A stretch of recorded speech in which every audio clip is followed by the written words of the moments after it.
जय श्री राम मेरे दोस्तों। मैं चाहता हूं कि आज आप मेरी वीडियो को लास्ट तक देखें और मेरी बातों को समझने की कोशिश करें।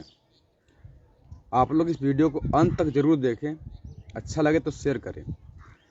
देखो, मेरे को 15 साल हो गए पढ़ाते हुए।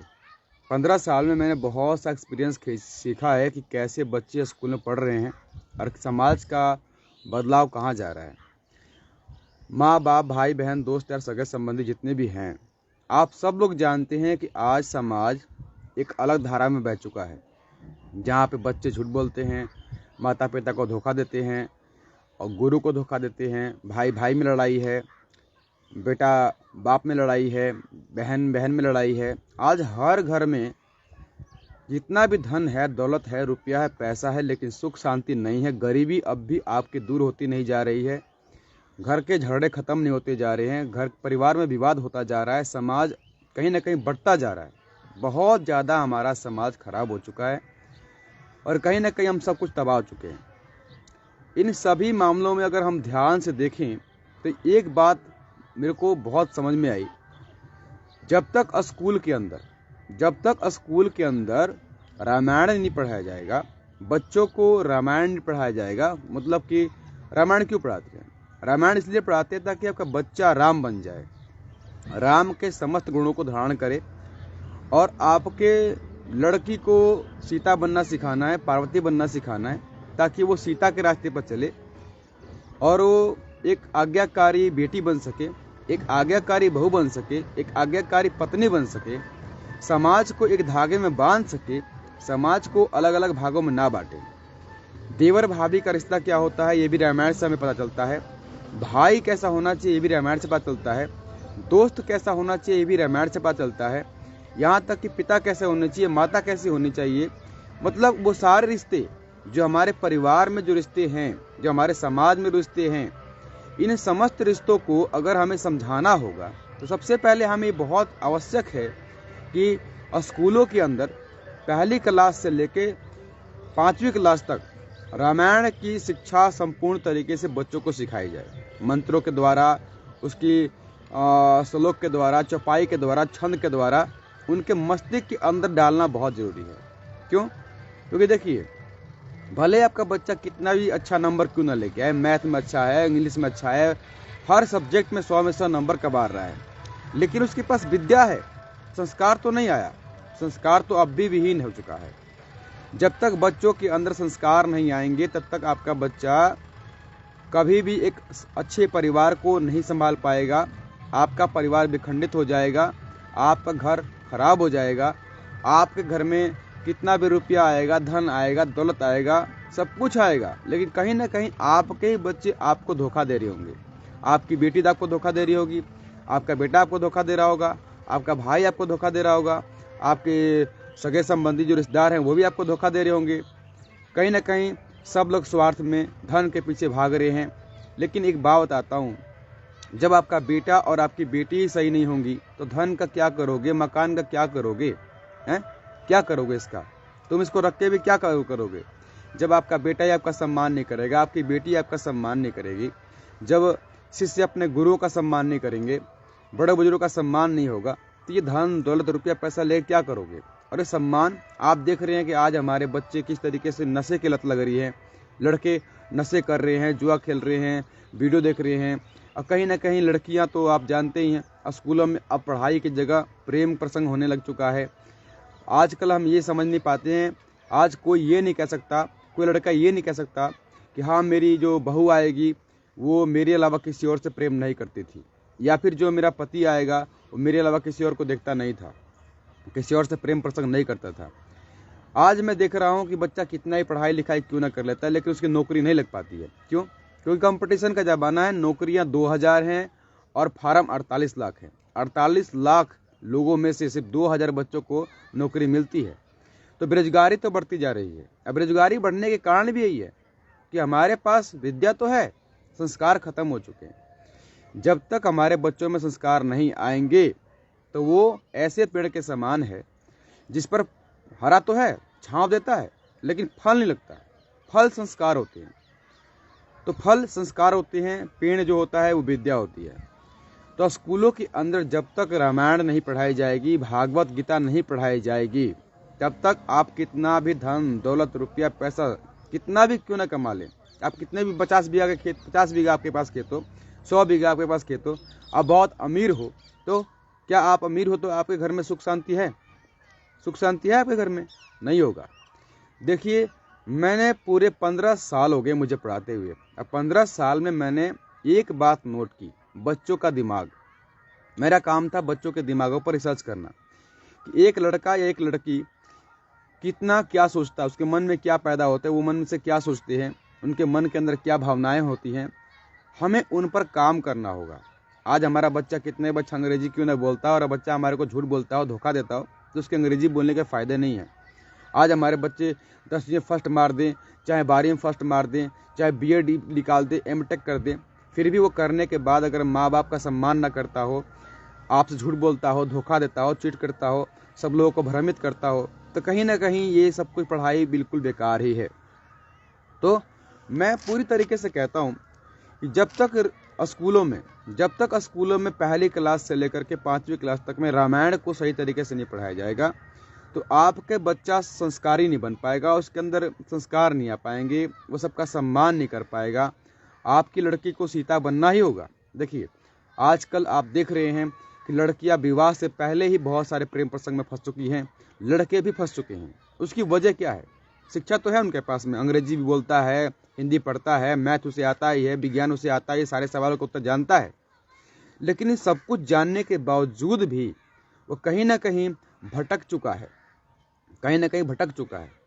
देखिए, अगर आप लोग मेरी बातों को नहीं समझेंगे तो ये समाज, ये परिवार, ये भाई, ये बहन, आपकी पत्नी आपसे झूठ बोलेगी, आपका भाई आपसे झूठ बोलेगा, आपकी बहन आपसे झूठ बोलेगी, आपकी बेटी आपसे झूठ बोलेगी, चलेगा? नहीं चलेगा ना। तो ज्ञान कितना भी हो, डिग्री कितना भी हो, शिक्षा कितना भी क्यों ना हो, हमारे पास बहुत सारी शिक्षाएं, बहुत सारी डिग्रियां हैं। एमटेक कर लिया, बीटेक कर लिया, एसपी बन गए, डीएसपी बन गए, पुलिस बन गए, पुलिस वाले घूस खा रहे हैं, विधायक लोग अपना गलत काम कर रहे हैं, मुखिया सरपंच विधायक जो भी हैं ये लोग भी हमको ठग रहे हैं, और डॉक्टर तो हमको लूट ही रहा है। जहाँ भी जाके देखोगे, स्कूलों में जाओ, प्राइवेट के स्कूलों में जाओगे तो प्राइवेट में तो तुम्हें लूट रहे हैं, पैसे के नाम पर, ज्ञान के नाम पर लूट रहे हैं। तो ये जो समाज है, कहीं ना कहीं ये समाज बहुत ज़्यादा खराब हो चुका है, और इस समाज को ठीक करने का सिर्फ एक ही रास्ता है कि स्कूलों में, जब तक स्कूलों में रामायण नहीं पढ़ाई जाएगी, जब तक स्कूलों में भागवत गीता नहीं पढ़ाई जाएगी, तब तक आपके घर में सुख शांति वैभव कदाचित नहीं आ सकती, चाहे आप कितना भी कोशिश कर लो। देखो, नफरत करने की बात अलग है, शिक्षा अलग है, ठीक है? नफरत करने की बात अलग है, शिक्षा अलग है। अच्छा, चलो एक बात और मैं कहता हूँ, एक बात मैं आपको और सिखाता हूँ, भले मेरी बात को बुरा लगेगा, बहुत से लोग, दूसरे धर्म के लोग मुझसे नाराज हो जाएंगे। अभी हमारे पास कितना पाकिस्तान है? एक पाकिस्तान है ना, एक पाकिस्तान है। एक पाकिस्तान ने पूरे भारत को इतना तबाह करके रखा हुआ है, लेकिन मैं कहता हूँ कि भारत में एक पाकिस्तान नहीं है, इस देश में भी एक पाकिस्तान नहीं है। मैं कहता हूँ भारत के हर गांव में एक पाकिस्तान है, भारत के हर एक गांव में एक पाकिस्तान है। आप देखिए, वहाँ पर मस्जिद भी होगी, कब्रिस्तान भी होगा, करबला भी होगा, और वहाँ एक मुसलमानों की आबादी है। ये आबादी धीरे धीरे बढ़ेगी, ये मुसलमानों की आबादी धीरे धीरे बढ़ेगी ही बढ़ेगी। ऐसा तो नहीं कि नहीं बढ़ेगी, इनके बच्चे मर जाएंगे या बच्चे इनके बढ़ेंगे, नहीं। तो कहीं ना कहीं बिहार के, चाहे पूरे भारत के हर गांव में आपको कहीं ना कहीं 10, 15, 20 तो मुसलमान कम से कम मिल ही जाएंगे। 10, 15 नहीं मिलेंगे तो कम से कम 200, 400 मिल जाएंगे, और इनकी जनसंख्या धीरे धीरे बढ़ती रहेंगी, मस्जिद बढ़ती रहेगी, क्योंकि ये जिनकी जनसंख्या बढ़ेगी तो मस्जिद भी बढ़ेगी, कब्रिस्तान भी बढ़ेगा, करबला भी बढ़ेगा, ईदगाह भी बढ़ेगी। तो कहीं ना कहीं हर गांव में एक पाकिस्तान है, हर गांव में, भारत के हर एक गांव में पाकिस्तान बस गया है। भारत के हर गांव में आपको 15 से 20, चाहे 40 घर मुसलमान अवश्य दिखाई देंगे, मस्जिद जरूर दिखाई देगी, वहाँ पे कब्रिस्तान जरूर दिखाई देगा, वहाँ पर ईदगाह जरूर दिखाई देगा।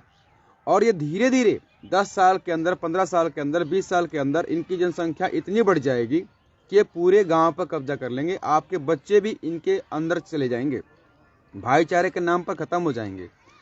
फिर हर गांव एक पाकिस्तान बनेगा, और हर गांव से कहीं ना कहीं हिंदू सनातन धर्म का अंत होगा। आप बात माने चाहे ना माने, चाहे आपको मेरी बात अच्छी लगे चाहे बुरी लगे, सत्य कभी टलता तो नहीं है, सच कभी बदलता नहीं है। तो आज मैं कहता हूँ, गारंटी कहता हूँ, आप कहीं भी चले जाइए, भारत के किसी कोने में चले जाइए, आपको हर गांव में 20-25 घर मुसलमानों का मिलेगा। वहाँ मस्जिद मिलेगी, ईदगाह मिलेगा, वहाँ करबला मिलेगा। तो ये छोटे छोटे पाकिस्तान है जो आने वाले 20 साल में 30 साल के अंदर ये बड़े पाकिस्तान के रूप में बदलेंगे। और फिर इस तरीके से एक समय ऐसा भी आएगा जब पूरे भारत पर मुसलमानों का कब्जा होगा। इंशाअल्लाह कहेंगे वो तो खुश हो जाएंगे, वाह कितना अच्छा हुआ, हमने देश पर कब्जा कर लिया, भारत हमारे हाथ में आ गया। लेकिन सोचिए, जब ऐसा होगा तो क्या हिंदुओं क्या होगा, बौद्ध धर्म का क्या होगा, बौद्ध धर्म का क्या होगा, हिंदुओं क्या होगा? बच पाओगे? नहीं बच पाओगे, खत्म हो जाओगे। इनकी जनसंख्याएं बढ़ती रहेंगी, भले ही आपके आसपास में आपके गांव में चुपचाप बैठे हैं, भाईचारे से बैठे हैं, लेकिन इनके घरों में बच्चों की संख्याएं बढ़ती तो जा रही हैं। और कमाल की बात यह है कि ये अपने धर्म के प्रति इतने ईमानदार हैं, इतने वफादार हैं कि ये आपके धर्म को कभी स्वीकार नहीं करेंगे। भले आप इनके धर्म को स्वीकार कर लेंगे, आप इनके धर्म को स्वीकार कर लेंगे, लेकिन ये आपको नहीं करेंगे। किसी मुसलमान को ना आप मंदिर में जाते नहीं देखेंगे, किसी मुसलमान को आप मंदिर में जाकर नहीं देखेंगे, पूजा पाठ करते नहीं देखेंगे, लेकिन हिंदू के बच्चे को मजार पर जाके माथा टेकते हुए जरूर देखेंगे, जरूर। तो कहीं ना कहीं भारत के हर गांव के अंदर आपको दिखाई दे रहा होगा, भारत के हर गांव के अंदर 20 से 25 घर मुसलमानों की है। और ये छोटा पाकिस्तान है, ये छोटा पाकिस्तान है, छोटा कबीला है, चाहे वार्ड हो चाहे एक समुदाय में कहीं बैठे होंगे, तो कहीं ना कहीं छोटे पाकिस्तान के रूप में बैठे हैं और ये बढ़ रहे हैं। मस्जिदें बन चुकी है, ईदगाह बन चुका है, करबला बन चुकी है। तो मैं इनसे नफरत नहीं करता, लेकिन कहीं ना कहीं ये इनकी जनसंख्या जब बढ़ जाएगी, जब ये लोग ज़्यादा जनसंख्या में हो जाएंगे, तो क्या आपको नहीं लगता कि ये उस गांव पर इनका कब्जा होगा? उस गांव में जो इनके बनाए नियम कायदे कानून हैं वो लागू हो जाएंगे। और फिर क्या होगा? क्या आप उसके खिलाफ जा पाओगे वहाँ पर? नहीं जा पाओगे। तो मैं गारंटी कहता हूँ, आप ध्यान से देख लीजिए, भारत के हर गांव के अंदर आपको 20 से 25 घर मुसलमानों का मिलेगा, जहां पर एक मस्जिद भी होगी, ईदगाह होगा, कब्रिस्तान होगा, करबला होगा।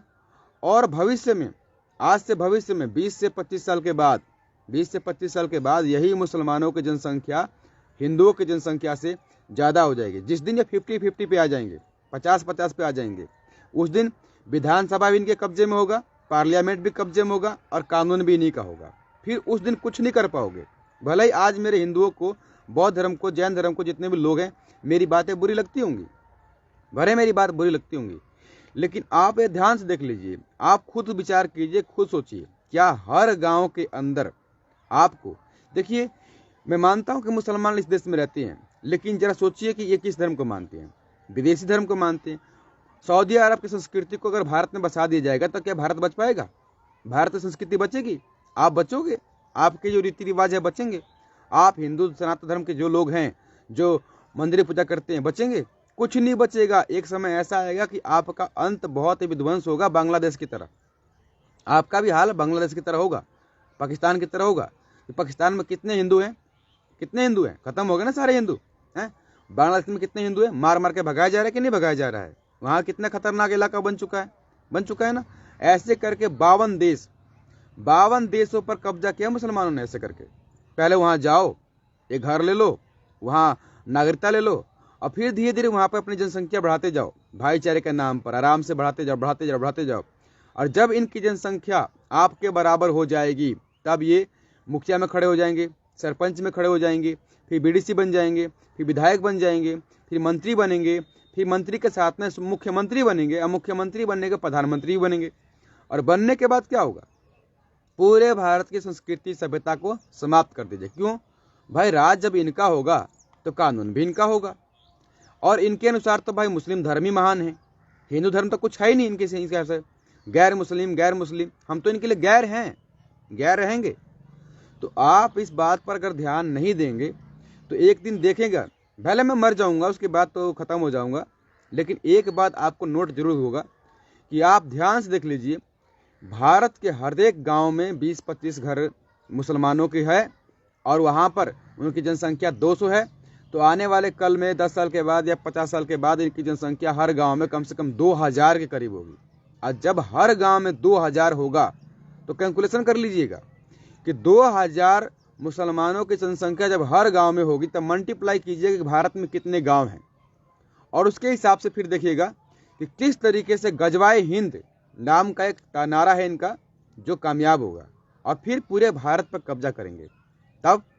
तब हिंदू सनातन धर्म ऐसी मौत मरेगा उस दिन बचा नहीं पाओगे अपने बच्चों को। भले आज मुझसे नाराज हो, आज मुझसे द्वेष है, आज मेरे पर कलंक लगा कुछ भी कर लो, लेकिन एक बात आप मेरी बात को नोट कर लेंगे कि देखिए, बात मान लीजिए, अगर आज सच में अगर भारत देश को बचाना चाहते हैं, भारत देश की संस्कृति को बचाना चाहते हैं, तो स्कूलों में रामायण और महाभारत और भागवत गीता पढ़ाना बहुत आवश्यक है। आपके बच्चों को धर्म का ज्ञान होना चाहिए, नहीं तो 20 से 30 साल के बाद आपके ही बच्चे, आपका ही परिवार बहुत इतने खतरे में आ जाएगा कि उस दिन बचा नहीं पाओगे अपनी बेटी को भी, अपने बेटे को भी और अपने परिवार को भी। फिर से कहता हूं, नोट कर लो, आपको हर गांव के अंदर, भारत के हर गांव के अंदर आपको 10 से 15 घर मुसलमानों का मिलेगा। उस 10-15 घर में मुसलमानों की जनसंख्या कितनी होगी? कम से कम 200, 300 या 400 होगी। उसके बाद देखेंगे आपके गांव में मस्जिद बन चुकी होगी, आपके गांव में ईदगाह बन चुका होगा, आपके गांव में करबला बन चुका होगा, आपके गांव में कब्रिस्तान बन चुका होगा। अच्छा बताइए, क्या भारत के हर गांव में शमशान घाट है? बताइए तो, क्या भारत के हर गांव में शमशान घाट है? नहीं है। भारत के हर गांव में शमशान घाट तो नहीं है, लेकिन भारत के हर गांव में कब्रिस्तान जरूर है। देख लीजिए, झूठ बोल रहा हूं? देख लीजिए, नोट कीजिए कि भारत के हर गांव के अंदर शमशान घाट नहीं है, लेकिन भारत के हर गांव के अंदर कब्रिस्तान जरूर है।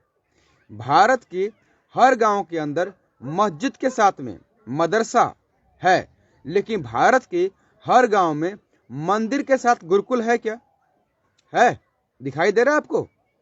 आप ध्यान से नोट कर लीजिए कि भारत के हर गांव में मंदिर है लेकिन गुरुकुल नहीं है, लेकिन भारत के हर गांव के अंदर में मस्जिद के साथ में मदरसा है। अगर मदरसा नहीं है तो आप ध्यान दीजिएगा कि सारे मुसलमान के बच्चे, अगर मदरसा नहीं है तो पक्का है कि उस मस्जिद में जाके पढ़ाई कर रहे होंगे, मस्जिद में जाके पढ़ाई कर रहे होंगे। तो क्या आपका बच्चा हर रोज गुरुकुल नहीं है तो क्या मंदिर में जाके पढ़ाई कर रहा है? क्या कर रहा है? खतरे में हो। मेरी बातों को समझो, वीडियो को माफ करिएगा, वीडियो को अंत तक देखिए, इस वीडियो को शेयर भी कीजिए, और नहीं तो देखिए आप बहुत खतरे में आ चुके हैं। भले आपको मेरी बात बुरी लगती हो, भले ही आज मेरे को सारे लोग मुझसे नाराज हैं, नफरत करते हैं, लेकिन मैं सच बोलता हूं, सच बोलता हूं। मैं दोबारा कह रहा हूं, फिर से देखिए, नोट करिए, भारत के हर गांव के अंदर आपको मुसलमानों की जनसंख्या है, जहां 10 घर हैं, 20 घर हैं, उसमें होने के साथ में आप देखेंगे, पाएंगे कि वहां मस्जिद है और मस्जिद के साथ में मदरसा है। उनके बच्चे मदरसे में पढ़ते हैं और फिर उस स्कूल में जाते हैं जो हमारे स्कूल, सरकारी स्कूल है। लेकिन आप इस बात को ध्यान से देखेंगे कि भारत के हर गांव में मंदिर तो है, लेकिन उस मंदिर के साथ में गुरुकुल नहीं है, गुरुकुल नहीं है। और यही है भारत के प्रत्येक हिंदुओं का पतन, सनातन धर्म का अंत, क्योंकि आप इस बात पर बिल्कुल ध्यान नहीं दे रहे हैं। भारत के हर गांव में कब्रिस्तान है, लेकिन भारत के हर गांव में शमशान घाट नहीं है। है क्या? अरे कहीं ना कहीं आप हिंदू इस बात पर ध्यान क्यों देते हो? मेरे से इतनी नाराजगी, देखो मैं राजनीति नहीं कर रहा, मेरे को राजनीति नहीं करनी है। मुझे बस समस्त हिंदू भाई बहनों को इस बात को जगाना है कि अगर आपने अपने बच्चों को गुरुकुल के अंदर नहीं पढ़ाया तो आपके बच्चे बहुत ज़्यादा खतरे में हैं। आपका परिवार खतरे में है, आपका बेटा खतरे में है, बेटी खतरे में है, आपकी पत्नी खतरे में है, पति खतरे में है, देश खतरे में है, गांव खतरे में है, हिंदू सनातन धर्म खतरे में है, भारत की संस्कृति खतरे में है। भले ही आप मेरी बातों को माने या ना माने, मैं चाहता हूं भारत के अंदर संस्कृति बचे, सनातन धर्म की जय हो, सनातन धर्म का अंत नहीं होना चाहिए। 100 करोड़ हिंदू हो लेकिन महामूर्ख हो। एक बार भी फिर से मेरी बातों को नोट नहीं कर रहे हो। मैं बार बार कह रहा हूं कि स्कूलों में रामायण और महाभारत और भागवत गीता पढ़ाना परम आवश्यक है, इस बात के लिए कि भारत देश की अखंडता, भाईचारा और संस्कृति और सनातन इन सब का बचाव हो सके। नहीं तो भारत को पाकिस्तान बनने में, भारत को बांग्लादेश बनने में, भारत को सीरिया, फिलिस्तीन बनने में, इजराइल बनने, ये सब बनने में देरी नहीं लगेगी। और इस देश का वैसा ही हाल होगा जो आज पाकिस्तान का हाल है। इस देश का वही हाल होगा जो बांग्लादेश का हाल है। इस देश का वही हाल होगा जो सीरिया का हाल हुआ था, फिलिस्तीन का हाल हुआ था। फिर ये भारत की सारी चीजें खत्म हो जाएंगी, पेड़ पौधे, पानी, जल, आकाश पाताल सब खत्म हो जाएंगे, भारत एकदम बर्बाद हो जाएगा। इसलिए मेरे समस्त हिंदू भाई बहन, मेरे समस्त भाई बहन, अपनी दुश्मनी छोड़ो और एक बार फिर से मेरी बातों पर ध्यान दो। मेरी बातों को फिर से ध्यान दो। मैं फिर से कहता हूँ, फिर से नोट कर लीजिएगा कि भारत के प्रत्येक गांव के अंदर आपको 10 या 15 घर मुसलमानों का मिलेगा। उसके बाद इनकी मस्जिद मिलेगी, कब्रिस्तान मिलेगा, ईदगाह मिलेगा। छोटा पाकिस्तान है ये छोटा पाकिस्तान है जो आज से ठीक 20 से 25 साल के बाद ये बड़े पाकिस्तान के रूप में हो जाएंगे। और उसके बाद पूरा भारत, पूरा पार्लियामेंट, संसद भवन, विधानसभा, न्यायपालिका, पुलिस, फौज, सारी आर्मी इनके बस में होगी। और आप फिर उस दिन कुछ नहीं उखाड़ पाओगे, कुछ नहीं कर पाओगे, ठीक है ना। उस दिन फिर काटे जाओगे, मारे जाओगे, खत्म हो जाओगे। वहां तुम्हारा अभी दिलदार नगर है, जाके वहां मुसलमान के खिलाफ कुछ बोल सकते हो क्या? है तुम्हारे में हिम्मत? दिलदार नगर में जाके बोल सकते हो? दिलदार नगर में है, जहां जहां जिस गांव में मुसलमानों की आबादी ज्यादा है, क्या वहां तुम्हारी चलेगी? एक झापड़, एक थप्पड़ में तुम्हारे को सुला देंगे, तुम्हारा खेत खलियान छीन लेंगे, तुम्हारी जमीन छीन लेंगे। ये जमीन भी तुमसे ही खरीदते हैं। जरा ध्यान से देखो, ये मुसलमान लोग भारत देश में आते हैं, कमाते हैं, कमा के करते क्या है? कमा के हिंदुओं की ही जमीन खरीदते हैं। और हिंदू इतना मूर्ख है कि अपनी जमीन भी मुसलमानों को ही बेच रहा है। अरे मूर्ख कहीं के, अपनी जमीन बेचनी है तो हिंदू को बेचना, हिंदुओं को बेच दे। लेकिन नहीं, एक बार नोट नहीं कर रहे हो कि अगर भारत देश के समस्त हिंदू धन के लालच में अपनी सारी जमीन अगर इसी तरीके से मुसलमानों को बेचते रहोगे तो तुम तो स्वयं ही भारत के अंदर एक छोटा पाकिस्तान बनाने के लिए तुम खुद ही उनको जमीन दे रहे हो, खुद जमीन दे रहे हो कि हाँ लो भाई, लो मेरी जमीन ले लो, मुझे पैसे दे दो और मेरी जमीन लेके पाकिस्तान बना दो यहाँ पर। उसके बाद कहाँ जाओगे रे मूर्ख कहीं के? तो इस वीडियो को हर कोने तक पहुंचाओ और मेरी बात को समझो, दबाव डालो और अपने बच्चों को गुरुकुल में लिखवाओ नाम।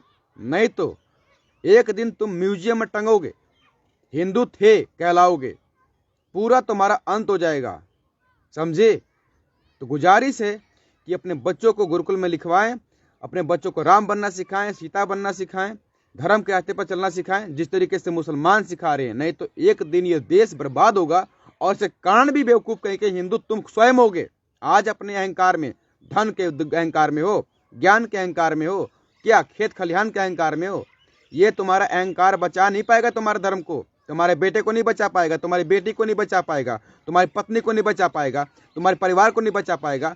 और तुम्हारा बैंक में जो पैसा है ना वो भी बचेगा नहीं, खेत खलिहान कुछ नहीं बचेगा, क्योंकि तुम नहीं देख रहे हो, अंधे हो चुके हो। तीसरी आंख से देखो, थर्ड आई खोलो, सोचो, सोचो कि क्या भारत के हर गांव में 10-15 घर मुसलमान नहीं है? क्या वहां मस्जिद नहीं है? क्या वहां कब्रिस्तान नहीं है? क्या वहां ईदगाह नहीं है? है ना? और फिर से देखो, आज से 50 साल के बाद जब इनकी जनसंख्या बढ़ जाएगी, जब इनकी जनसंख्या बढ़ जाएगी तो ये हर गांव पर कब्जा करेंगे। और गांव पर कब्जा हो गया तो जिला पर कब्जा होगा, जिला पर कब्जा होगा तो पूरे राज्य पर कब्जा होगा, राज्य पर कब्जा होगा तो पूरे देश पर कब्जा होगा। और फिर उस दिन तुम कुछ नहीं उखाड़ पाओगे, कुछ नहीं उखाड़ पाओगे, बच नहीं पाओगे, काट दिए जाओगे। एक आवाज ही बोलोगे तो खत्म कर दिए जाओगे। सारे मंदिर तोड़ दिए जाएंगे, सारे मंदिर तोड़ दिए जाएंगे, सारे धर्म रीति रिवाज खत्म कर दिए जाएंगे। ये जो भाईचारे के नाम पर तुम अपना जन्म घुट्टी पी रहे हो ना, ये चलेगा नहीं, समझो मेरी बातों को।